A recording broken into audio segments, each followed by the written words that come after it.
नमस्कार, India news Rajasthan देख रहे हैं आप। आपके साथ मैं हूं रंजना सिंह राठौड़। वक्त हो चला है बड़ी बहस का। कोरोना के बाद अब डेंगू ने राजस्थान में कहर मचा के रखा हुआ है। प्रदेश में पहली बार हुआ है जब डेंगू के 13,000 से ज्यादा मरीज मिल चुके हैं। अब तक 34 से ज्यादा लोगों की जान भी चली गई है। इससे पहले 13,706 केस साल 2017 में सामने आए थे, जो किसी भी साल में मिले डेंगू के मरीजों के सर्वाधिक रिकॉर्ड था। इस बार राजस्थान के सभी 33 जिले भी डेंगू की जद में आ चुके हैं। जयपुर, कोटा, जोधपुर समेत 12 ऐसे जिले हैं जहां पर हालात पूरी तरीके से बेकाबू हैं। इन जिलों में 400 या फिर उससे ज्यादा केसेस सामने आ चुके हैं और डेंजर जोन भी बना हुआ है। डेंजर जिलों की सूची में सबसे पहला जो नंबर है वो राजधानी जयपुर का ही है। जयपुर में अब तक 2,562 से ज्यादा केस सामने आ चुके हैं। तो वहीं इस बीमारी से अब तक 5 लोगों की मौत भी हो गई है। जयपुर के बाद कोटा दूसरा ऐसा जिला है जहां पर सबसे ज्यादा 1300 मरीज पाए गए हैं। तो वहीं पूरे प्रदेश की बात की जाए तो अब तक डेंगू से 34 से ज्यादा लोगों की जान जा चुकी है। जयपुर और कोटा जिले के अलावा बीकानेर, अलवर, धौलपुर, झालावाड़, करौली, उदयपुर, बाड़मेर, भरतपुर, चूरू और जोधपुर डेंजर जिलों की कैटेगरी में शामिल हैं। इन जिलों में 400 से 1000 के करीब मरीज अब तक मिल भी चुके हैं। झालावाड़, धौलपुर, करौली, चूरू, बाड़मेर जैसे तमाम छोटे मोटे जो जिले हैं, कम आबादी वाले इन जिलों में भी डेंगू का कहर देखने को मिल रहा है। इस बार राजस्थान में सबसे ज्यादा केसेस बढ़ने का कारण डेंगू का डेन 2 वेरिएंट है। यह मरीज के लिवर और फेफड़ों पर इफेक्ट करता है। वहीं प्रदेश में बढ़ते केसेस को देखते हुए चिकित्सा विभाग ने अब डोर टू डोर सर्वे भी शुरू करवा दिया है। टीम की ओर से जिन घरों में संदिग्ध लोग पाए जा रहे हैं उनका मौके पर ही ब्लड सैंपल लेकर हाथों हाथ लैब में जांच के लिए भिजवाया भी जा रहा है। इसके अलावा जिन इलाकों में ज्यादा मरीज मिल रहे हैं वहां पर नगर निगम और नगर पालिकाओं से विशेष फॉगिंग और लार्वा खत्म करने के लिए दवाइयों का छिड़काव भी करवाया जा रहा है। लेकिन फिर भी डेंगू के हालात तेजी से डरा रहे हैं।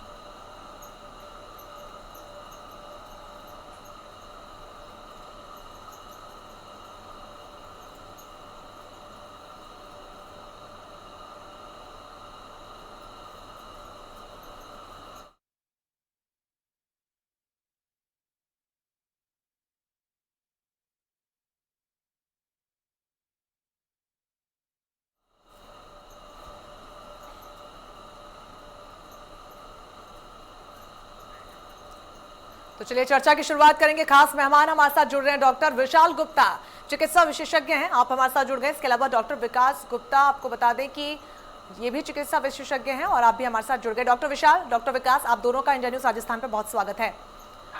शुरुआत डॉक्टर विशाल मैं आप ही के साथ करना चाहूंगी। जिस तरीके से हालात बेकाबू होते हुए से नजर आ रहे हैं, क्या बड़ी वजह आप देख रहे हैं? क्योंकि डेन 2 का बहुत ज्यादा जिक्र हो रहा है, क्या ये बड़ी वजह है या फिर लगातार लोगों द्वारा बढ़ती जाने वाली लापरवाही इसमें सहयोग करे या फिर मैनेजमेंट सही वक्त पर नहीं हो पाया, इसको हालातों को बेकाबू होते हुए देखने में बड़ी वजह आप मान रहे हैं?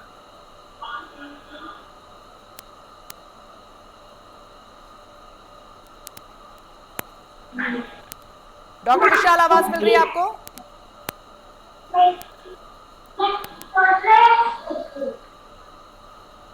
चलिए, डॉक्टर विशाल तक आवाज नहीं जा पा रही है। डॉक्टर विकास, मैं आपका रुख करना चाहूंगी। यही सवाल मैं आपसे लेना चाहूंगी, किस तरीके से आप देख रहे हैं? क्योंकि हालात जो है वो बद से बदतर होते जा रहे हैं। बड़ी वजह क्या लगती है आपको? नमस्कार मैडम। हेलो, आप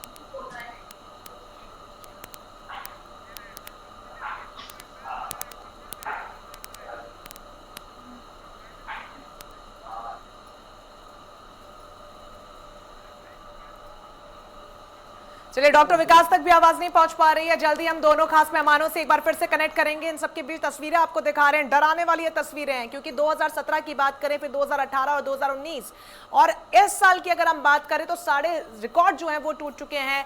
बद से बदतर स्थिति होती जा रही है। आंकड़ों में लगातार इजाफा हो रहा है। हालांकि नया वेरिएंट डेंगू का डेन 2, उसका जिक्र हो रहा है। बहुत ज्यादा लोगों को जानकारी नहीं है, लेकिन बताया जा रहा है कि सबसे ज्यादा मामले बढ़ रहे हैं डेन 2 वेरिएंट की वजह से। हालांकि अभी भी तस्वीरें लोगों की भी लापरवाही की सामने आ रही है। डेंगू के लार्वा को लेकर भी जिस तरीके से लोगों को जागरूक रहने को लेकर कहा गया है, उसके एकदम विपरीत तस्वीरें देखने को मिल रही है। तो वहीं स्वास्थ्य महकमा कह तो रहा है कि पूरी तरीके से अलर्ट मोड पर है, सतर्क मोड में, लेकिन अभी भी अस्पतालों के बाहर लंबी कतारें देखने को मिल रही है मरीजों की। सही वक्त पर सही इलाज उनको मुहैया नहीं हो पा रहा है, जांच नहीं हो पा रही है, टेस्ट नहीं हो पा रहे, और यही वजह है कि लगातार ये जो संक्रमण है वो फैलता चला जा रहा है। सबसे ज्यादा केसेस बढ़ने का जो कारण है वो डेंगू का डेन 2 वेरिएंट माना जा रहा है, और मरीजों के लिवर और फेफड़े पर ये सीधे तौर पर इफेक्ट करता है। खास मेहमान एक बार फिर से हमारे साथ जुड़ गए डॉक्टर विशाल गुप्ता, डॉक्टर विकास गुप्ता। डॉक्टर विशाल, आवाज मिल रही है अभी आपको? जी मैम। सर, आपसे मैं समझना चाहूंगी कि किस तरीके से स्थिति को आप देख रहे हैं, क्योंकि हालात जो है वो बद से बदतर होते जा रहे हैं, बड़ी बान की जो आंकड़े सामने आ रहे हैं। ऐसे में क्या लगता है बड़ी वजह क्या है इसकी? देखिए, ये बात बिल्कुल सही है कि डेंगू की हालत भयावह होती जा रही है, और इसकी बड़ी वजह ये है कि 2004 से डेंगू हर साल किसी ना किसी रूप में आता है। कहीं ना कहीं डेंगू के फैलने का कारण अपनी लापरवाही है। जैसे अगर अपन एग्जाम्पल के तौर पे देखा जाए तो पिछले साल जब कोविड का डर था तो लोगों का मूवमेंट कम था, डेंगू के बिल्कुल नेग्लिजिबल केसेस आए थे। मच्छर तो उस साल भी थे, टेम्परेचर उस साल भी था। तो कहीं ना कहीं डेंगू के फैलने में लापरवाही अपनी भी है, क्योंकि 2004 से हर साल किसी ना किसी तरीके हर रूप में आता है, और हर दूसरे तीसरे साल ये बहुत भयावह रूप ले लेता है। तो जैसे इस बार आपने कहा कि भयावह रूप ले चुका है, डेंगू वेरिएंट बहुत ज्यादा दिख रहा है। इस बार कॉम्प्लिकेशन रेट बहुत ज्यादा है। यंग और एडोलेसेंट पीपल्स जो होते हैं बहुत ज्यादा इफेक्टेड हो रहे हैं, और उनमें बड़ी जल्दी डेंजर साइन स्टार्ट हो जाते हैं, और बड़ी जल्दी कॉम्प्लिकेशन स्टार्ट होकर वो सकम मतलब कोलैप्स कर जाते हैं। तो स्थिति तो खतरनाक है ही। बिल्कुल, स्थिति डेफिनेटली खतरनाक, और यही वजह की चर्चा हम कर रहे हैं। आप दोनों डॉक्टर्स को हमने जोड़ा है, और इस आधे घंटे में कोशिश हम पूरी करेंगे कि जनता को ज्यादा से ज्यादा इसको लेकर जानकारी पहुंचाई जा सके। डॉक्टर विकास, मैं आपसे समझना चाहूंगी ये डेन 2 क्या है? एक बहुत बड़ी वजह ये वेरिएंट भी माना जा रहा है लगातार सामने आ रहे मरीजों को लेकर। तो नमस्कार मैम। नमस्ते सर। ये जो डेन 2 वेरिएंट है, डेंगू का बहुत ही भयावह वेरिएंट है, जिसके की जो है एंटीबॉडी जो है अपने बॉडी में डेवलप नहीं हो पाई है। इस वजह से जो वेरिएंट है काफी घातक रूप से अटैक कर रहा है जी। जो नॉर्मल जो मेडिसिन हैं जो हैं वो अभी इतनी कारगर हुई नहीं है कि उस वेरिएंट पे काम कर सके। इस वजह से जो इस साल जो डेंगू का भयावह रूप आया है, उसी वेरिएंट की वजह से आया है। क्या करता है, जो वायरस जो होता है अपने को बचाने के लिए अपनी बॉडी में म्यूटेशन करता रहता है, क्योंकि उस वायरस को भी मनुष्य के बॉडी में जिंदा रहना है। इस वजह से वायरस अपनी बॉडी में म्यूटेशन करता रहता है, इस प्रकार इस तरह से उस वायरस में म्यूटेशन हो गया है, और ये बॉडी को ज्यादा इन्फेक्ट कर पा रहा है। जिस तरीके से आप कह रहे हैं कि बहुत ज्यादा इफेक्ट इसका बॉडी पर देखने को मिलता है। डॉक्टर विशाल, मैं आपसे समझना चाहूंगी डेन 2 को लेकर संक्रमण कितनी तेजी से फैलता है, और आम जो वेरिएंट है डेंगू का उससे कितना खतरनाक ये हो सकता है, और इससे बचाव करने के कुछ स्पेसिफिक तरीके हैं, तो हमारे दर्शकों को जरा आप थोड़ा सा ब्रीफ में सर बताइए। देखिए मैम, डेंगू के 4 वेरिएंट होते हैं, डेन 1, डेन 2, डेन 3, डेन 4, और चारों वेरिएंट ही कॉमनली देखे जाते हैं। इंडिया में अपन अगर देखा जाए तो डेन 2 और डेन 3 से इन्फेक्शन होता है, और ये वायरल म्यूटेशन एक कॉमन फिनोमिना है कि हर साल या हर कुछ समय बाद वायरल जीन्स में म्यूटेशन हो जाती है। एक तरह से अडप्टिव बिहेवियर होता है कि वो बॉडी में रिएक्ट कर सके या अलग अलग तरह से बॉडी में नुकसान पहुंचा जाए। तो डेन 2 वेरिएंट ऐसा नहीं है कि वो नया है, वो हर साल आता था। DEN 2, DEN 3 variant commonly India में इन्फेक्ट करते हैं, लेकिन इस बार जो डेन 2 वेरिएंट है इसकी म्यूटेशन कुछ इस तरह से हो गई कि कॉम्प्लिकेशन रेट बढ़ गई है। ऐसा नहीं कि बहुत ज्यादा कॉम्प्लिकेशन रेट बढ़ गई है, लेकिन कॉम्प्लिकेशन रेट पिछली बार की तुलना से ज्यादा है। इस बार लिवर और लंग्स में जल्दी इफेक्ट हो रहा है, तो इसलिए मतलब आपको चिंता का विषय है। बाकी जो बचाव के तरीके हैं वो तो हर बार सेम ही है। आपको ये मच्छर डेंगी बेसिकली है क्या? डेंगी एक वायरल डिजीज है, उसका इन्फेक्शन कैसे फैलता है? ये फीमेल मस्कीटोस होती है, एडिस एजिप्टी, उसकी बाइट से फैलता है। ये मस्कीटो क्या होता है, एक तरह का डे बाइटिंग मस्कीटो है, ये दिन के टाइम काटता है, और इसका जो जनरेशन सोर्स होता है, ये मच्छर यूजुअली हाउस होल्ड मस्कीटो ही होता है। एक तरह से मान लीजिए कि आपके पड़ोसी के घर से आपको मच्छर आके नहीं काटेगा, ये मच्छर आपके घर में ही जनित है। तो अपने घर में मच्छर जनित कैसे होगा? अपने कहीं गंदे पानी का सोर्स है, अपने कहीं ब्लॉकेज है, नाली में पानी इकट्ठा हो रखा है। सबसे जो कॉमन सोर्स है कि अपन अपने घर में कूलर्स में या अपन बाहर पक्षियों के लिए पानी रखते हैं, वो पानी कई कई दिनों तक पड़ा रहता है, या कई कंटेनर्स ऐसे होते हैं जैसे छत पे कोई कंटेनर पड़ा है, उसमें बरसात का पानी इकट्ठा हो गया, उसको अपन ने ड्रेन नहीं किया, या छत पे कोई ऐसी छत पे या अपने बाहर अपने घर के आसपास कोई ऐसी जगह है जहाँ पानी इकट्ठा हो रखा है, उसको अपन ने ड्रेन करने की कोशिश नहीं करी है, उस पर कहीं ध्यान नहीं दिया, तो उसमें डेंगू के लार्वा जनरेट होते हैं, और ये लार्वा एडीज एजिप्टी मस्कीटो के बाइट से होते हैं। तो सबसे मेन जो है ये फीमेल एडिस एजिप्टी है, ये डे बाइटिंग मस्कीटो है। तो अपन को जो सबसे मेन ध्यान रखने वाली बात है, सबसे पहला तो सफाई का ध्यान रखें, घर में या घर के आसपास कहीं भी कोई पानी कलेक्ट नहीं हो पाए। अगर कोई भी पानी का सोर्स है तो उसको रेगुलर चेंज करें। या आपको कहीं पानी स्टोर भी करना है तो ऐसा नहीं कि पानी 15-20 दिन, महीने बाद स्टोर रहेगा, उसको आप रेगुलरली ठीक है डे सर। और 2 3 में चेंज करें। उसके अलावा क्या होता है कि सबसे मेन है कि आप कहीं भी हो बाहर सके जाएं, 100 ml आप दे देना इनको।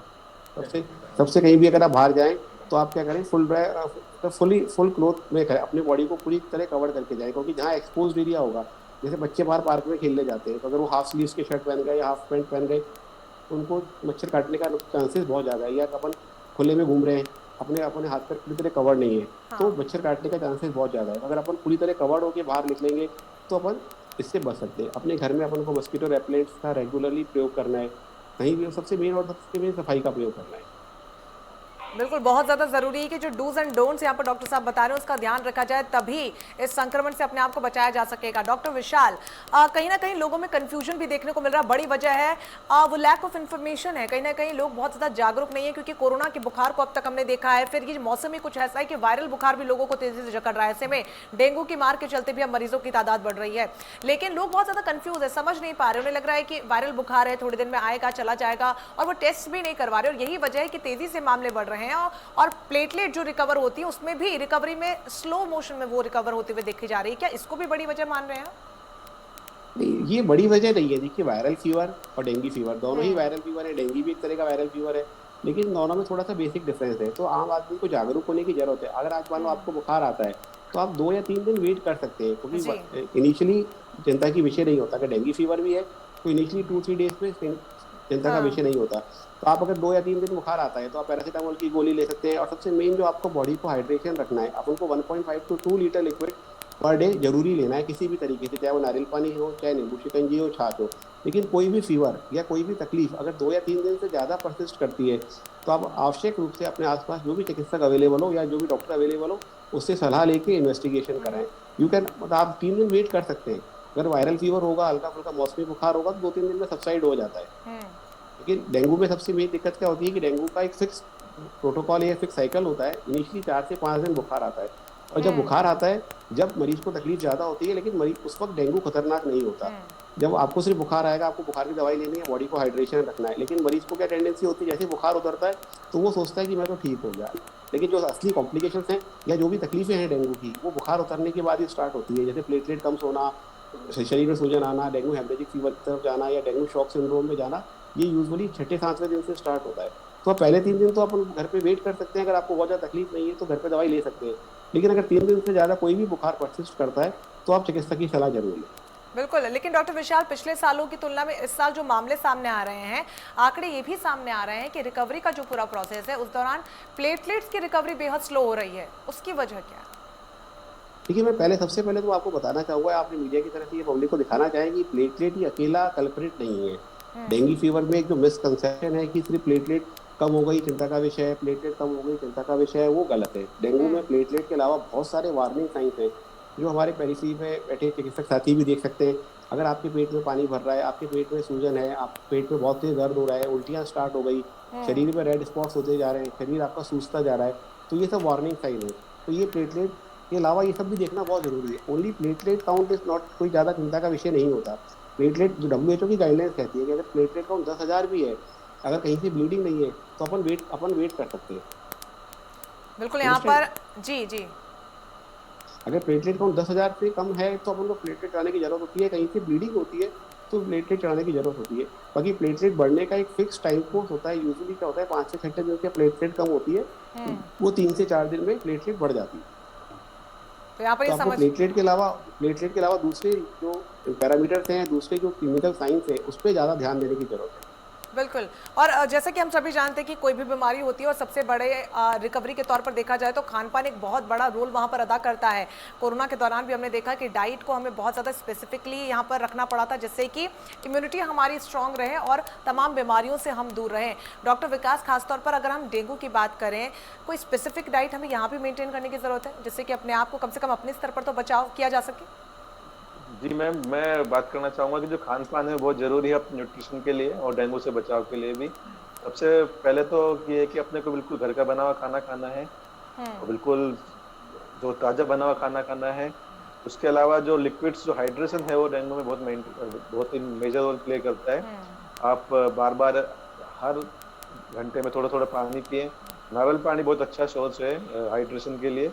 नारियल पानी में बहुत इलेक्ट्रोलाइट्स भी बहुत मात्रा में पाए जाते हैं। तो जो हाइड्रेशन और जो घर का खाना खाना है वही इंपॉर्टेंट है। बाहर का खाना जितना अवॉइड करेंगे उतना अच्छा होगा। बिल्कुल, यहाँ पर डाइट जो है बहुत ज़्यादा स्पेसिफिक करने की ज़रूरत इसलिए भी है क्योंकि जब आप अच्छा खाएंगे तो आपकी इम्यूनिटी स्ट्रांग रहेगी और इन तमाम संक्रमण की जद में आप आएंगे ही नहीं।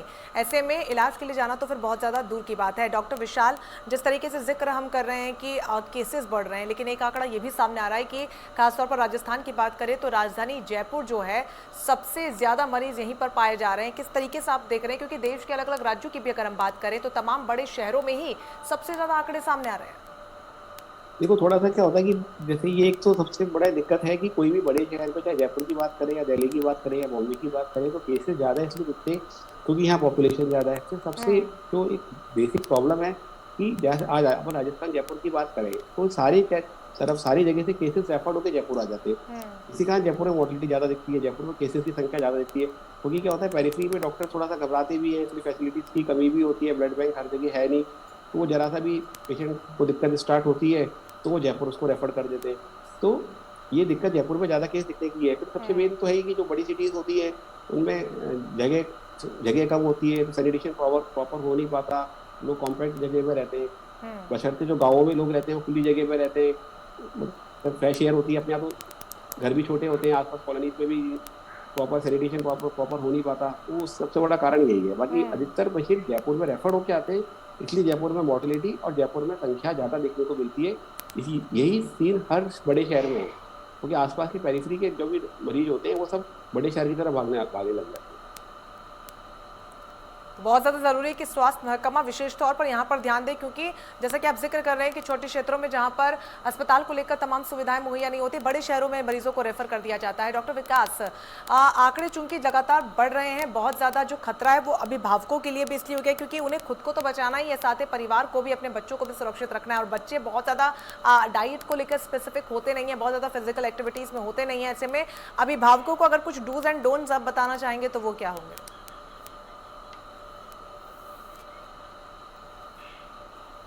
डॉक्टर विशाल, आवाज मिल रही है आपको? हाँ जी मैम जी। आप एक बार जैसे आप अभिभावकों को सबसे मेन बच्चों में बेसिकली आपको जैसे मेरे साथी डॉक्टर विकास ने बताया था, मेन रोल डाइट का ही है। आपको किसी भी वायरल डिजीज में, चाहे पहले दिन से जब वायरल फीवर स्टार्ट होता है तो आपको 3 दिन तो वेट करना है, लेकिन आपको सबसे मेन करना है कि अपने को बॉडी को हाइड्रेट रखना है। तो आपको 1.5 to 2 लीटर लिक्विड, मतलब करीबन 1.5 से 2 लीटर लिक्विड आपको तरल मात्रा में हर दिन लेना ही लेना है। उस पर आप नारियल पानी सबसे अच्छा छोड़ते हैं। अगर नारियल पानी नहीं अवेलेबल होता तो कोई दिक्कत नहीं है, आप घर में बनी छाछ, घर में बना नींबू शिकंजी बहुत इजीली अवेलेबल होता है और वो बहुत ज़्यादा मात्रा में ले सकते हैं, वो डाइजेस्ट भी हो जाता है। एक इलेक्ट्रॉल का पैकेट आता है, ORS का पैकेट आता है, उसको पानी में मिला के ले सकते हैं। खाने में आप क्या करें, वैसे मनाही किसी चीज़ की नहीं होती, लेकिन जब भी कोई वायरल डिजीज होती है तो अपन को कार्बोहाइड्रेट रिच डाइट लेनी होती है। तो जैसे सबसे अच्छा सोर्स कार्बोहाइड्रेट का अपने डाइट में राइस होते हैं, तो आप कर्ड राइस ले सकते हैं या दही चावल ले सकते हैं, दाल चावल ले सकते हैं, खिचड़ी दलिया, इस तरह की चीज़ें ले सकते हैं। ये इजीली डाइजेस्ट हो जाते हैं और अपने को जो प्रॉपर एनर्जी, अपने को जो कैलोरी रिक्वायरमेंट है वो पूरी कर देते हैं। तो बच्चों को सबसे मेन है कि बच्चों को जैसे जूसेस इजीली ले सकते हैं, बच्चे नींबू पानी इजीली ले सकते हैं, तो ये चीज़ें बच्चों को ज़्यादा दें। और सबसे मेन है कि बच्चों को जब भी घर से बाहर निकालें तो पूरी तरह कवर करके निकालें। आसपास सफाई की रखें। पार्क में बच्चे खेलने जाएं तो प्रॉपर आप उनको अच्छे पार्क में भेजें या जहाँ सफाई हो वही भेजें। ये सबसे मेन ध्यान रखने की बात है। तो पेरेंट्स को स्पेसिफिक पॉइंट्स को ध्यान में रखने की जरूरत है कि बच्चे अगर बहुत ज़्यादा पौष्टिक आहार जो होता है वो खाने के लिए गुरेज कर रहे हैं, तो ये तरीके हैं छोटे छोटे जिनका इस्तेमाल आप करके बच्चों को येट स्पेसिफिक डाइट दे सकते हैं। डॉक्टर विशाल, डेंगू के मरीज कम हो, आंकड़ों में कटौती देखी जाए, इसके लिए डोर टू डोर सैंपलिंग की शुरुआत चिकित्सा विभाग की तरफ से की गई है। कितना कारगर कदम इसको आप मान रहे हैं या देख रहे हैं? देखिए, डोर टू डोर सैंपलिंग की तो बहुत ज़्यादा फायदेमंद नहीं है, क्योंकि क्या होगा कि अगर अननेसेसरी ये तो मतलब ठीक है, इस पर कमेंट नहीं करना चाहिए किसी भी तरह से। बाकी जो गवर्नमेंट को करना चाहिए, थोड़ा सफाई की व्यवस्था करे, प्रॉपर फॉगिंग की करे और अर्ली डिटेक्शन ऑफ केसेस हो। क्योंकि डोर टू डोर सर्वे में क्या है, जो बेसिक प्रॉब्लम है कि एलाइजा टेस्ट, जो किट टेस्ट होता है वो बहुत ज़्यादा रिलायबल नहीं होता। गवर्नमेंट को, जो गवर्नमेंट के पार्ट में होना चाहिए, फॉगिंग की और इसकी मच्छरों का मतलब कंट्रोल करने की व्यवस्था अच्छी तरीके से की जाए। जी, डॉक्टर विशाल, आप किस तरीके से देख रहे हैं इस पूरी प्रक्रिया को? डोर टू डोर सैंपलिंग की शुरुआत की गई चिकित्सा विभाग की तरफ से, जहां पर on the spot he blood के सैंपल्स लिए जाएंगे और अगर ऐसी कोई संदिग्ध मरीज पाया जाता है तो तुरंत उसको अस्पताल में रेफर किया जाएगा। इसको कितना बड़ा कदम मांग रहे हैं और कितना कारगर आप देख रहे हैं?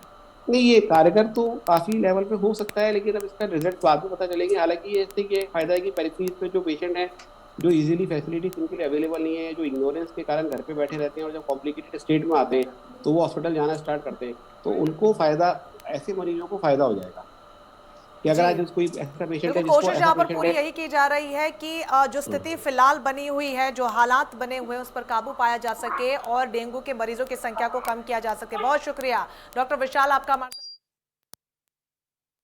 Thank you.